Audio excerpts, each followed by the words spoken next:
The wind outside did not howl so much as conduct a sustained argument with the station's hull. A long metallic groan that rose and fell like something enormous trying to remember how doors worked. Elias had long ago stopped checking the external monitors every time it happened. If the planet wanted him dead, it would not bother with subtlety. He sat cross-legged on the floor beside a disassembled heat regulator, wearing 3 thermal layers and an expression of professional betrayal. "I fixed you yesterday," he informed the machine. "We had a moment, I thought we understood each other." The regulator responded by emitting a thin, dying whine and going dark again. "Fantastic," he said. "Love that for us." Behind him, the station's only organic guest watched with quiet intensity. Lur stood near the bulkhead, as if unsure whether furniture was something one approached cautiously or hunted in packs. Up close she looked almost human, which somehow made the differences more distracting. The faint iridescence in her skin, the way her pupils stretched vertically when the lights flickered, and most of all the long, elegant ears that swept back along her hair, twitching whenever the hull groaned. They were currently angled toward him like attentive antennae. "Is it dying?" she asked carefully. "It's sulking," Elias said. "Advanced human technology runs primarily on resentment." She considered this with grave sincerity, which made him suspect she was writing it down mentally as an official cultural note. Outside, another gust struck the station hard enough to rattle the ceiling panels. Frost crept along the seams like something alive and patient. The temperature display dipped a fraction. Lur's ears folded closer to her head. "Your shelter is failing." "Technically, it's succeeding at being a terrible shelter," he said. "Important distinction." He pushed himself up, joints protesting, and crossed to the console. The heating grid flickered, rallied briefly, then surrendered with a noise like a disappointed sigh. A thin plume of his breath hung in the air. "Okay," he muttered, "that's new." Lur stepped closer, her movements precise, almost ceremonial. Even bundled in the emergency thermal cloak he had given her, she carried herself like someone attending a formal reception rather than freezing on a forgotten ice rock. "Will we survive the night?" "Oh, absolutely," he said quickly. "Humans are extremely hard to kill. It's one of our most marketable traits." He rubbed the back of his neck, glancing toward the narrow corridor that led to the sleeping quarters. "Worst case, my room still holds heat a little better. Smaller space. Less wind with opinions." Her gaze followed his, then returned to him with an intensity that made him suddenly aware of how long it had been since anyone looked at him, as if his words mattered. "You may take it," she said. "I will remain here." Elias barked a short laugh. "Yeah, no, I'm not putting a diplomatic guest on floor duty. Interstellar law probably has a clause about that. Something like, do not let the alien freeze because you're awkward." Another shudder passed through the station, lights dimming to a dusky amber. He hesitated, then shrugged with forced casualness. "Look, if it gets really bad, you can just share my bed. Strictly survival mode. I promise I don't bite unless provoked by paperwork." He expected confusion, maybe polite refusal. Instead, Lur went very still. Her ears flushed a soft violet from base to tip, a color blooming so quickly it looked almost luminous in the dim light. She lowered her eyes, hands folding together at her waist. If that is your will," she said quietly, voice trembling with something that did not sound like fear. "I accept with honor." Elias blinked. "My what?" "No, I mean it's not a will, it's just a mattress. A very mediocre one." She bowed her head slightly, as though acknowledging something solemn. "You are generous beyond expectation." He opened his mouth, closed it again, and decided this was probably a translation glitch. Alien languages were notorious for turning casual human nonsense into declarations of destiny. "Right," he said weakly. "Cool. Great. We'll survive, team not freezing." Lur allowed herself a small, shy smile, the kind that looked both relieved and profoundly nervous. Outside, the storm howled louder, but inside the room the silence that followed felt oddly heavier than the cold. Elias turned back to the dead regulator, tapping it as if it might rescue him socially as well as thermally.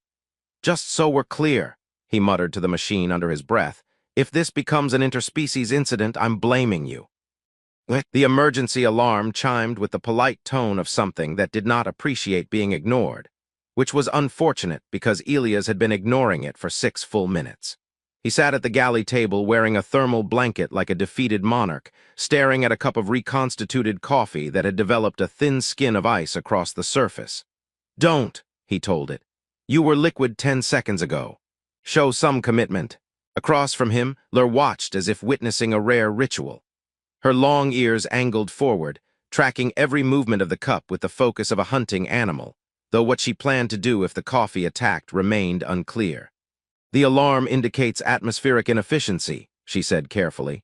"That's a very diplomatic way of saying we're slowly turning into decorative statues," he replied. He poked the cup. The ice cracked with a sound like brittle glass. "Fantastic, crunchy beverage, my favorite genre." The overhead lights dimmed another notch to conserve power, bathing the room in a soft amber gloom. Lur's skin caught the light faintly, a subtle shimmer like frost that had decided to become elegant. She had not complained once, which Elias found deeply suspicious. Any human would have filed at least 3 grievances and a strongly worded message to command by now.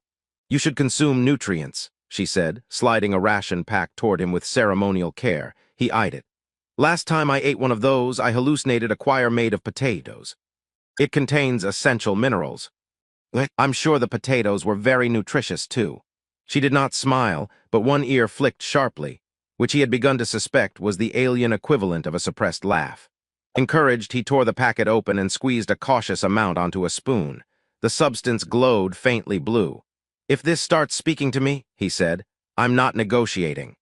"It will not speak," Lur said. "It is only mildly sentient." He froze. "I'm sorry, only what?" A beat of silence passed before her ears lifted in alarm. "I am joking." Elias stared at her. "You made a joke." "Yes," she hesitated. "Was it incorrect?" "No, it was perfect," he said, still processing. "Terrifying, but perfect." He swallowed the nutrient paste, shuddered, and pointed the spoon at her. "If I start glowing in the dark, I'm billing your government." Outside, the station shuddered violently, something heavy striking the hull with a dull boom that echoed through the structure. The lights flickered to near darkness, then crawled back. Frost thickened along the edges of the table, creeping toward their hands like a slow invasion. Lur's composure faltered for the first time. She leaned forward slightly, voice low. "Your world is very aggressive." "This isn't my world," he said. "If it were, there'd be beaches, and significantly fewer death winds." Another impact shook loose a dusting of ice from the ceiling. Instinctively, she reached across the table and gripped his sleeve. Her hand was cold even through the fabric, but the gesture carried a fragile urgency that had nothing to do with temperature. "I am glad I am not alone," she said, almost too quietly to hear. Elias glanced at her hand, then at her face. "Yeah," he said, softer, "me too." Realizing she was still holding him, she withdrew abruptly, ears flushing that faint violet again. To cover the moment, he lifted the ration pack. "Good news," he announced. "If we don't freeze, this will definitely kill us later." This time the sound she made was unmistakably a laugh, quick and bright and gone as if she had not meant to release it. The tension in the room eased by a fraction, like a knot loosening one stubborn thread at a time. The alarm finally fell silent, either satisfied or resigned. Elias leaned back, pulling the blanket tighter around his shoulders. "Congratulations," he said. "You've now experienced a traditional human bonding activity, complaining about food during a life-threatening situation." Lur tilted her head, studying him with warm curiosity. "I believe I am beginning to understand your species." He snorted. "If you figure us out, please write a manual. We've been guessing for centuries." The station's night cycle dimmed the lights to a soft twilight that pretended to be restful, while the temperature continued its steady campaign toward historical footnote. Elias lay on his bunk fully clothed, boots on, because optimism had not survived his first week here. The mattress felt like it had been engineered by someone who distrusted spines. He had just reached the pleasant stage of exhaustion where thoughts dissolve into nonsense when a hesitant knock tapped against the open doorframe. Lur stood there wrapped in the thermal cloak, posture so formal it looked like she was attending a ceremony rather than interrupting a man attempting unconsciousness. Her ears were angled downward, their tips trembling slightly. "The common area has become statistically unwise," she said. "Great," he murmured into the pillow. "I always wanted to die in bed, much more dignified." He rolled onto his back, blinking up at the ceiling. "Come in before the station decides to become an ice sculpture." She stepped inside with careful precision, as if crossing an invisible boundary that mattered very much. For a moment she simply stood beside the bunk, hands clasped, eyes lowered. Elias scooted over, patting the empty space with forced cheer. "Behold," he said, "human luxury accommodations." slightly warmer than the floor, only mildly cursed. Color bloomed along her ears again, that soft violet glow deepening as she sat with delicate caution, leaving an awkward gulf between them large enough to qualify as neutral territory. The bunk dipped, springs protesting with a noise like an offended insect. "I hope I am not imposing," she said. "Trust me, if you were imposing, you'd have annexed the pillow by now." He tugged the blanket up, then hesitated. "You'll need more than that." Before she could object, he draped half the blanket around her shoulders. She stiffened at the contact, breath catching as though warmth itself were surprising. Slowly, very carefully, she lay down on her side facing away from him, spine straight as a ruler. Minutes passed. The station creaked. Somewhere deep in the structure, metal contracted with sharp ticking sounds like distant footsteps. Elias stared into the dimness, acutely aware of another person occupying his personal gravitational field for the first time in months. "You can relax," he said quietly. "I don't move much, years of practice being alone." "I am relaxed," she replied, voice so tight it could have been used to cut wire. He huffed a soft laugh. "If you get any more relaxed, you'll achieve structural rigidity." A pause. Then, cautiously, she shifted a fraction closer, as if testing whether proximity might trigger alarms. The warmth between them increased almost immediately, a small pocket of survivable climate carved out of the cold. "Your species generates considerable heat," she murmured. "Years of emotional repression," he said. "It has to go somewhere." To his surprise, she made that quiet, bright sound again, a laugh she seemed unable to fully contain. Encouraged, he continued, "Also poor life choices and excessive caffeine." Her shoulders loosened another degree. After a moment, one of her long ears brushed lightly against his arm, the contact accidental but lingering, like a feather unsure whether to land. He held perfectly still, not wanting to startle her away. "Is this acceptable?" she asked, barely audible. "Yeah," he said, equally soft. "It's fine." The storm outside roared, but inside the bunk the world narrowed to shared warmth and the slow synchronization of breathing. For the first time in a long while, the silence did not feel empty. After several minutes, she spoke again, voice drowsy at the edges. "In my culture, to sleep beside another is an act of profound trust." Elias swallowed. "Well, no pressure then." Another small laugh, softer this time. Her head dipped slightly, almost touching his shoulder before stopping just short, as though some internal rule held it there. "I will try not to dishonor your generosity," she murmured.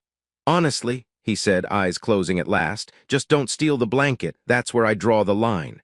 Her answer was a sleepy sound that might have been amusement. Outside, the storm battered the station with tireless fury, but the bunk held its fragile island of warmth. Elias drifted at the edge of sleep, aware only of the faint brush of her ear against his sleeve, and the unfamiliar, almost startling comfort of not being the only living heartbeat in the dark. Morning arrived as a rumor rather than an event, a gradual brightening of the frost-filmed viewport, and the sudden, miraculous hum of systems deciding not to die today. Elias woke to warmth, which felt illegal, and to the realization that he had not slept alone. Lur was still there, curled slightly now, the rigid formality gone, one long ear draped across his arm like it had signed a lease. He froze, not from cold this time. For months he had woken to empty air and the distant rattle of machinery. The quiet weight beside him felt anchoring. "You are awake," she said without opening her eyes. "Betrayed by my own consciousness," he muttered. "I was having a great dream where the heating system worked." "It does." Right on cue, the wall unit exhaled a steady stream of blessedly warm air. Elias stared at it. "I take back every bad thing I've ever said about you," he told the machine. "You're my best friend." Lur sat up, smoothing the blanket with ceremonial care, though her ears still carried that faint violet tint.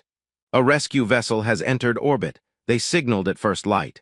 Relief hit fast, followed immediately by something heavier. "That's good, very good, we get to stop eating glowing paste." "Yes," she folded her hands in her lap. "Upon departure, our bond may be formally dissolved if you wish." The word landed between them like something fragile and sharp. Elias rubbed his face, buying time. A few days ago he would have agreed instantly, maybe with a joke about legal liability. Now the idea felt like being returned to vacuum. "What happens if it is?" he asked. Her ears lifted, hopeful and terrified at once. "Then it remains, even across stars." He let out a slow breath. "I made that offer as a dumb survival joke." "I know, and I didn't understand what it meant." "I know." He met her eyes. "I do now." Silence stretched, warm instead of awkward. Outside, thrusters flared in the pale sky, a promise of movement, of crowded places and noise, and people who didn't look at him like he was the only solid thing in the universe. "Hey," he said softly. "If you're stuck with a partner who complains constantly, eats like a malfunctioning drone, and names equipment, you should probably get a refund." Her laugh was bright this time, unhidden. "I find these traits reassuring." Yeah, he managed a crooked smile. "Good, because I'm not asking for a dissolution." The relief that crossed her face was quiet but immense, like pressure venting safely instead of catastrophically. One of her ears brushed his cheek, deliberate this time. Outside, the rescue ship descended through the thinning storm. Inside, Elias realized the station no longer felt like a tomb. It felt like the place where he had stopped being alone.